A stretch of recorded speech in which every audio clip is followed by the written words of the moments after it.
Nós vamos falar agora sobre dois aspectos da atuação com população em situação de rua, que é o direito à moradia, o direito à habitação, e a atuação da Defensoria Pública da União e a Defensoria Pública dos Estados, com enfoque mais aqui na atuação da Defensoria Pública do Mato Grosso. Bom, começando pelo direito à moradia, a gente precisa destacar que ele vem sido alçado pelo Movimento Nacional de População de Rua como destaque, como a centralidade, como a principal bandeira de luta. A política de assistência social para a população de rua desenvolvida no Brasil até o momento, ela é uma política que não prevê uma porta de saída para a rua. Infelizmente, ela não garante instrumentos de fortalecimento da pessoa e entrega de condições materiais para que essa pessoa saia da situação de rua. Então, as pessoas que vivem em situação de rua, elas têm uma dificuldade muito grande de sair desse estilo de vida.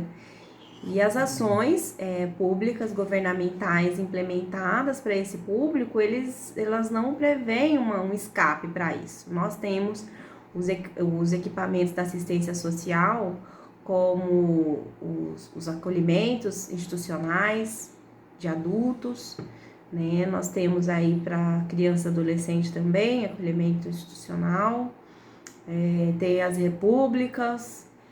Mas todas essas políticas, elas são transitórias e elas têm prazo para a pessoa sair.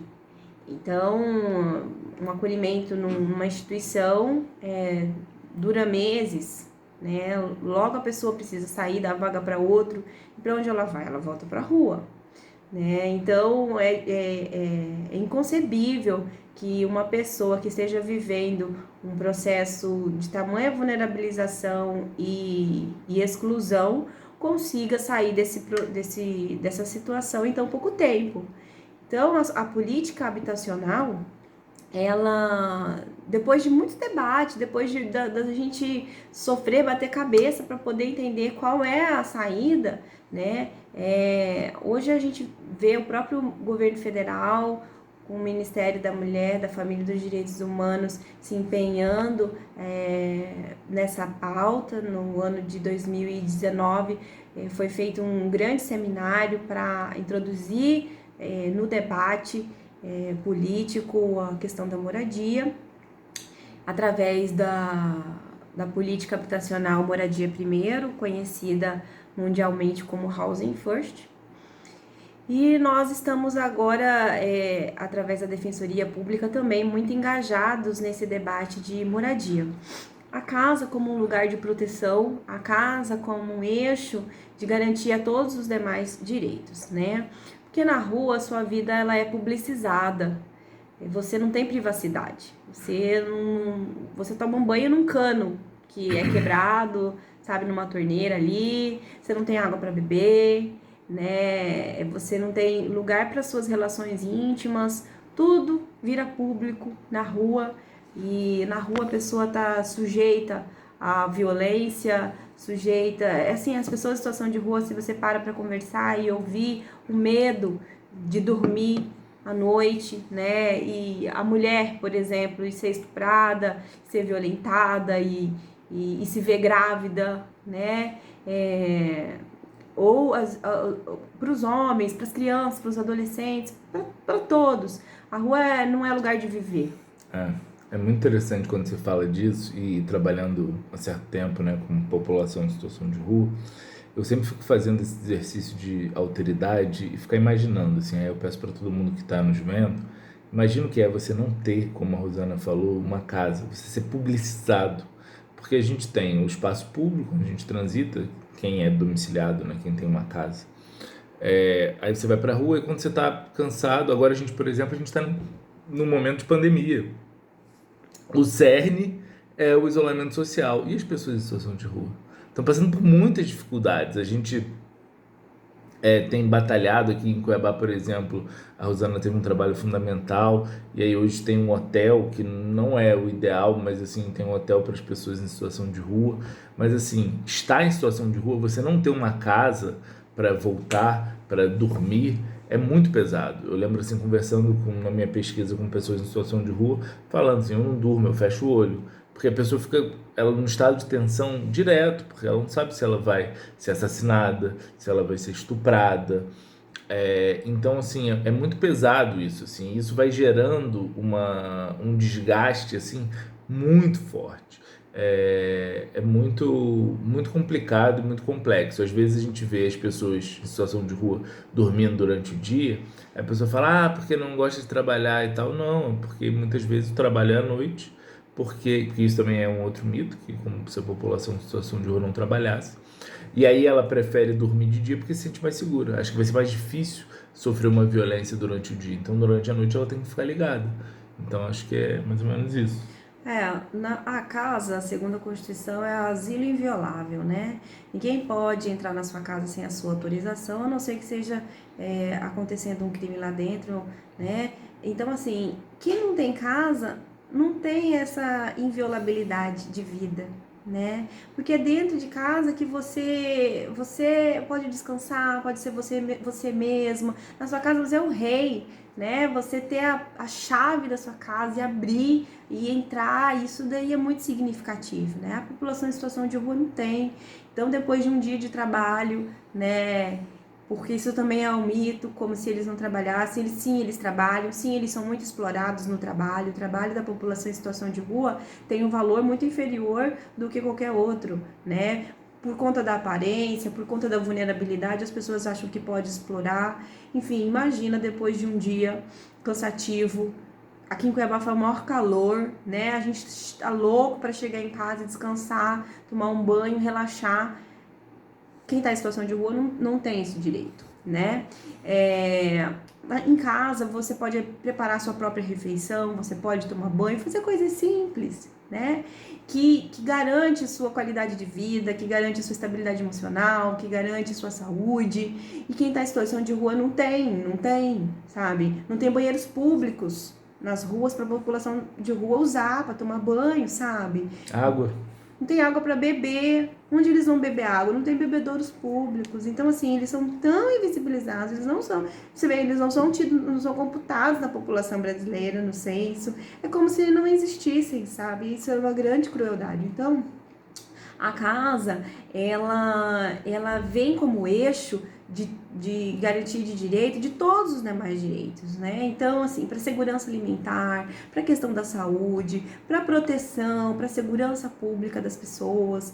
Então, existem várias formas, várias modalidades de políticas que podem ser implementadas para acesso à habitação e que essa habitação ela seja estável no tempo, né? Nós não podemos entregar uma moradia para a pessoa provisória, um lugar para ele ficar de forma provisória. Precisa ser estável, que essa pessoa possa usufruir desse direito de habitação, de moradia, até que ela seja firme, até que ela esteja pronta para seguir a vida dela de forma independente. Mas até que isso aconteça, o poder público, né, precisa criar condições de habitação que não tem prazo para ele, sabe, atender algumas exigências. E quando a gente fala de acolhimento institucional, o acolhimento ele é coletivo por natureza, né? Não tem como a gente criar um acolhimento institucional para uma ou duas pessoas. Então a gente coloca lá 50 pessoas, menos, né? A tipificação do serviço ela limita aí a quantidade de pessoas, mas é uma vida coletiva. Você quer assistir televisão, o seu quarto é com um monte de gente, né? A televisão comunitária que tem lá para todo mundo vai passar o que todo mundo escolher e quem que escolhe, né? Então, assim, você não tem direito nem mínimo de você... Coisas pequenas que você, quando você tem em casa, você faz no automático, mas quem tá num contexto coletivo que tem regras, tem horário de dormir, horário de acordar, horário de tomar banho, é fila para tudo. E então isso aí, quando a gente faz esse exercício de alteridade, de empatia, de se colocar no lugar do outro, a gente vê que a vida da população de rua é muito difícil, é bem complexo isso. Então nós estamos dialogando sobre isso, criando possibilidades E uma das bandeiras principais no acesso à moradia é o Housing First, é a política de moradia primeiro. E essa política é uma política muito interessante, porque ela também, assim, ela não tem prazo para acabar, a pessoa é colocada numa casa, dentro do território onde ela vive, ela tem a oportunidade de escolher junto com a equipe o lugar onde ela vai morar. Esse lugar é um lugar centralizado, onde ela tem acesso a todas as demais políticas e ela vai acessar as políticas como qualquer pessoa, qualquer cidadão. Então ela vai no posto de saúde ali do bairro, ela vai acessar a escola ali do bairro, ela vai no mercadinho ali do bairro, ela vai criar vínculos sociais, né? Não é colocar a população de rua lá na periferia, afastado de tudo, onde ele não tem acesso a transporte, onde ele não tem acesso ao lugar onde ele está acostumado a ganhar dinheiro, o trabalho dele do dia a dia, né? Então, e também a gente não vai colocar eles num lugar onde é só a população de rua fica, criando guetos periféricos, né? Essa questão da moradia também está muito ligada à dignidade da pessoa e à forma como essa pessoa ela é tratada, se ela mora na periferia, se ela mora no centro e quem mora na rua, né? Então, assim, se há um preconceito nesse sentido, com quem mora na rua ainda é maior. Então, eu recomendo muito aí que vocês se aprofundem nos debates, nos estudos sobre moradia primeiro, que eu acredito que é a alternativa que mais atende a população em situação de rua. Porque além de você colocar essa pessoa numa casa, tem toda uma equipe de suporte que vai auxiliar essa pessoa 24 horas, ela vai estar disponível uma equipe de apoio. Parece complexo, parece difícil de se implementar, mas essa é uma política efetiva que já dá grandes e positivos resultados mundo afora.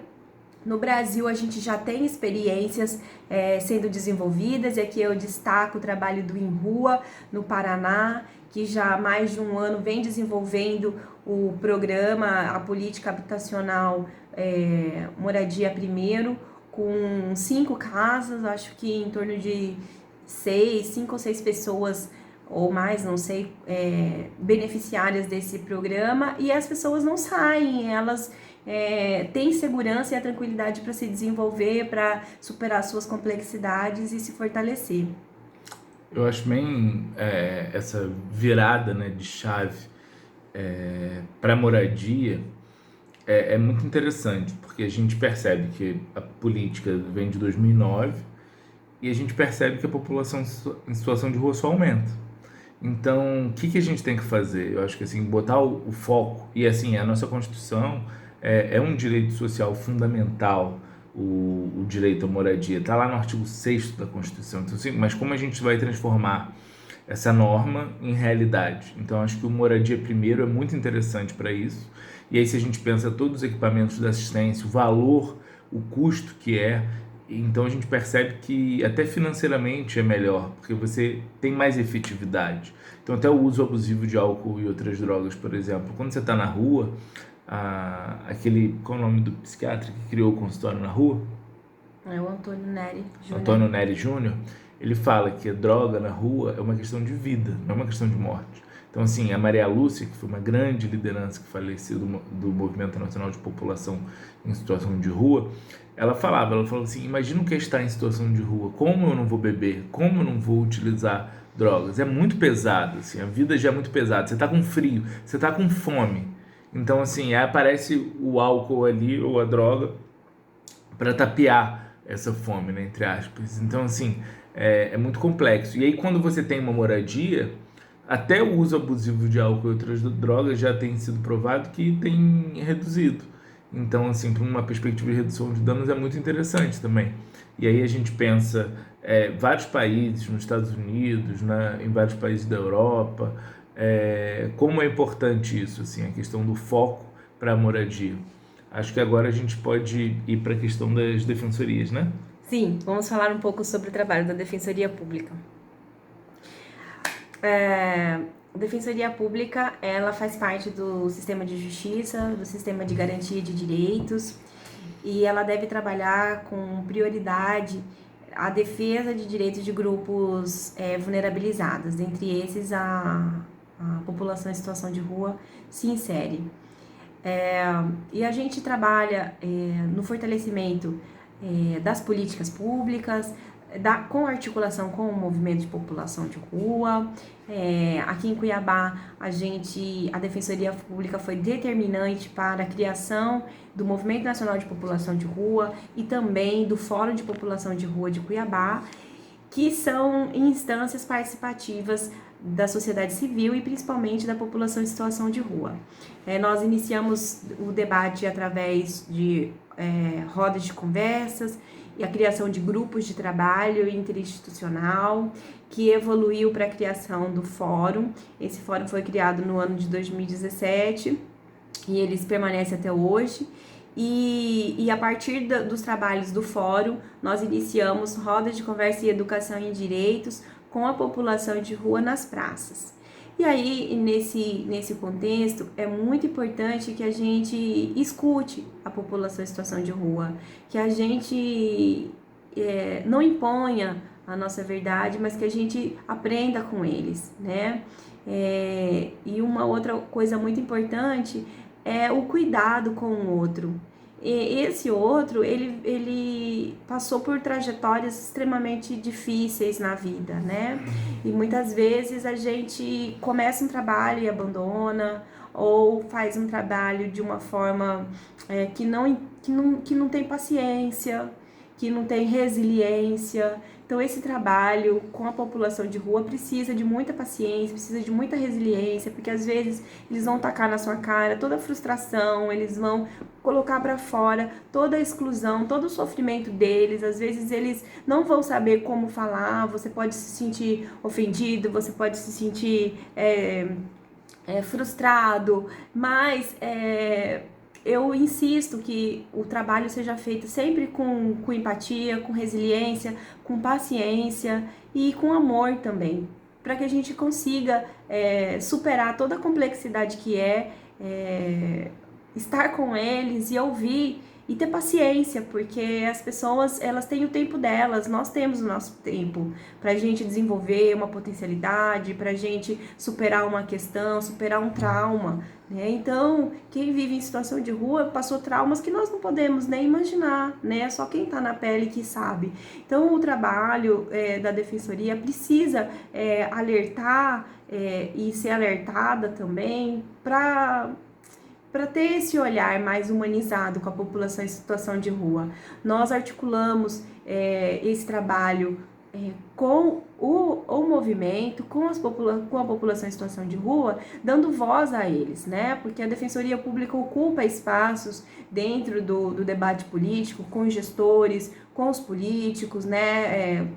Com o parlamento, né? Com o legislativo. A gente tem condições de colocar a população em situação de rua nos espaços, e isso a gente precisa promover, promovendo cidadania, promovendo dignidade, promovendo a visibilização dessas pessoas e fazendo com que elas sejam ouvidas e que elas mesmas possam defender os seus próprios direitos, e nós vamos junto fazendo esse apoio, né? Então é um trabalho extremamente importante, ele é um trabalho diferenciado, porque não é aquele que o profissional da defensoria está acostumado a fazer, recebe a demanda lá no seu gabinete, protocola uma ação. Esse é um trabalho completamente diferente, de articulação de política pública, e não tem como a gente falar de construção de uma política pública sem o envolvimento do público, né? E nesse caso, a política pública é dirigida para qual público? Para a população em situação de rua. E a população de rua tem que participar. Agora, a população está tão fragilizada, ela parece que ela não se sente parte,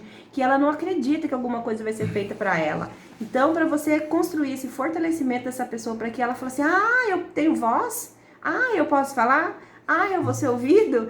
Então tá. Então esse resgate é um resgate extremamente difícil que a gente vem fazendo ao longo do tempo aqui em Cuiabá, e que eu acho que é fundamental para que a gente insira essa população de forma efetiva e com condições de sentar numa mesa de debate e falar, olha, eu penso que a população de rua precisa disso. Então a gente coloca eles sentados nas audiências públicas, eles estão lá no debate, em todos os espaços eles estão falando. Eu acho que a gente já há bastante tempo, né? Acho que falando de defensoria pública, desse trabalho fantástico que você desenvolve aqui. Acho que talvez só dar um resumo de como pode ser a atuação da Defensoria Pública nas questões jurídicas mesmo dessas pessoas, Defensoria Pública dos Estados. Sim, a gente ingressa com...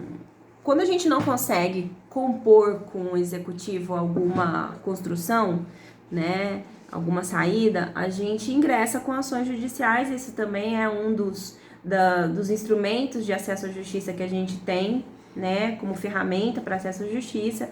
E a gente vê, Brasil afora, aqui em Cuiabá também, ações propostas, ações civil públicas propostas para garantia de acesso a direitos, né? Então, para acolhimento institucional e outras políticas, né? A gente entrou aqui em Cuiabá uma vez com uma ação numa desocupação que ia acontecer, em que a população de rua ia ficar desprotegida, então a gente interviu. Então,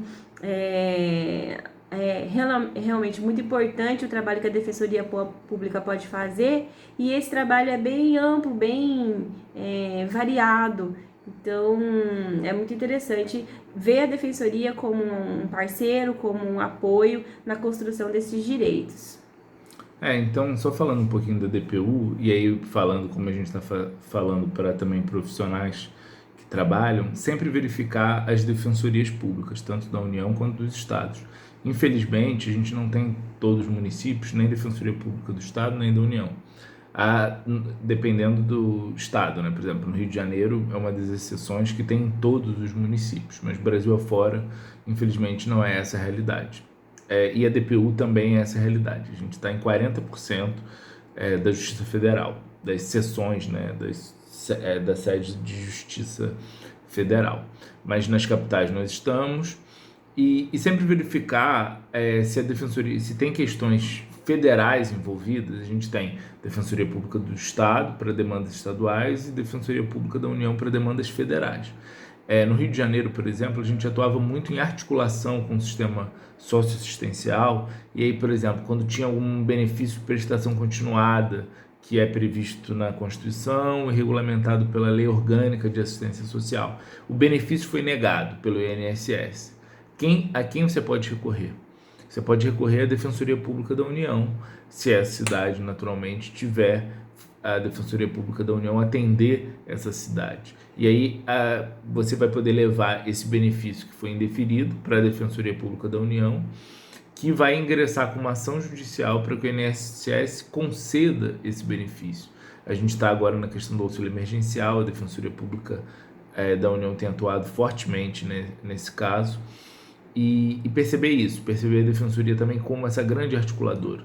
Como foi falado, as defensorias públicas nos estados muitas vezes integram esses CIAMPs, esses comitês setoriais de acompanhamento da política pública nos âmbitos dos municípios e dos estados, mas a Defensoria Pública da União também tem essa atuação, e a Defensoria Pública tem assento como convidado permanente no CIAMP Rua Nacional.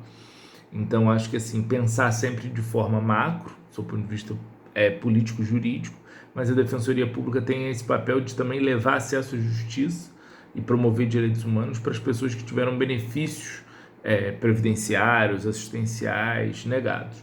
E acho que é isso, a gente já falou bastante. Acho que muito obrigado a todas e todos. Valeu!